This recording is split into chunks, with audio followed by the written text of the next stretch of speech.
I'll give you the tutorial of DIY T-shirt printing. Nakikita niyo ba itong suot ko na to? Ganda, diba guys? DIY lang yan. At kung gusto niyo malaman kung paano ko na-achieve ang T-shirt na to, just keep on watching. And here we go. This is the things that we need. Wax paper, plastic wrap, and the design that I chose, it's the Audrey Hepburn image and then Urbana, the iron, and of course, our t-shirts, old t-shirts.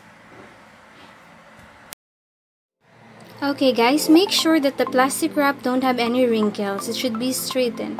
And then, cover the image. Ayan, ganyan guys, as you can see here. Ayan, balutin yung buo yung image. Yung plastic wrap, yan mag-stick sa ating print. Ganyan guys, ayan.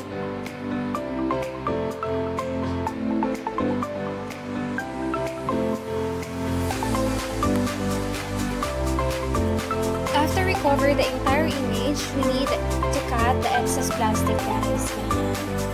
Cut sobra. Kasi hindi natin kailangan sobra. Dapat exact lang dun sa plastic. Or exact lang, I mean, dun sa image, guys. Ganyan. Kapag bibili ka nito, mga print out, around 700 something. So, guys, makakatipid ka talaga dito ng bongga. Do it yourself.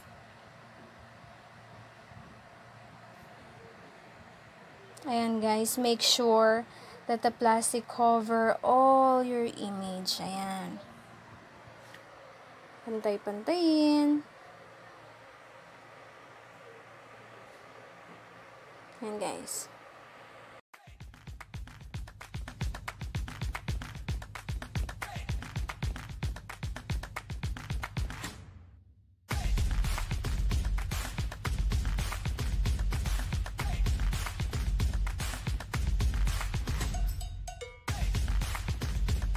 Now, let's put the wax paper above. Ayan.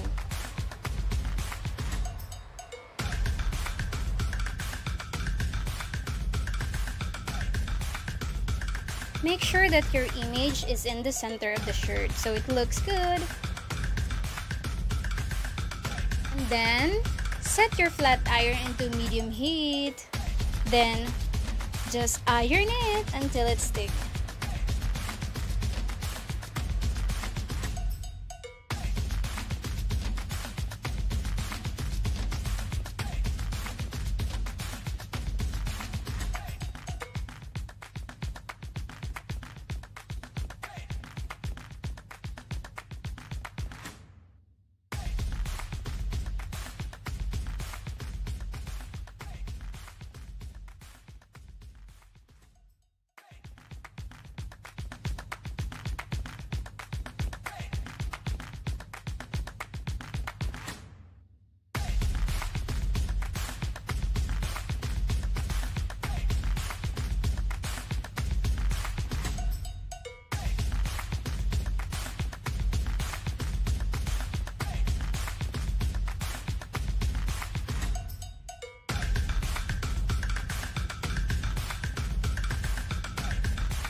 After ironing guys, slowly peel it out the wax paper slowly so you won't damage the image.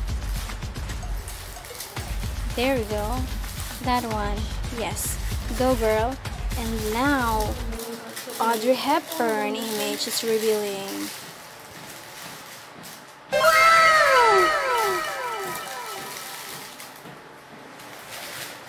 Ta-da! Voila! This is now the t-shirt, guys. Look at that final product.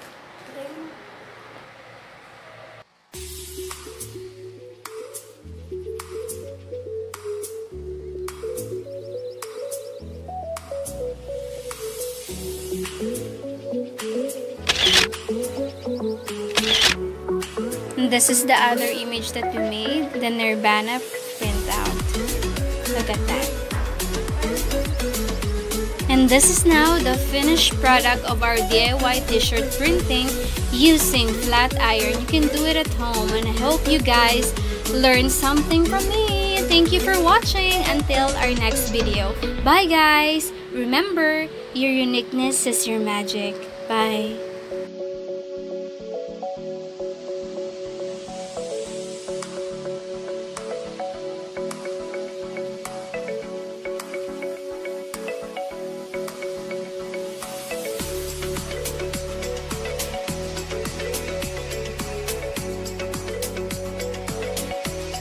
Thanks for watching.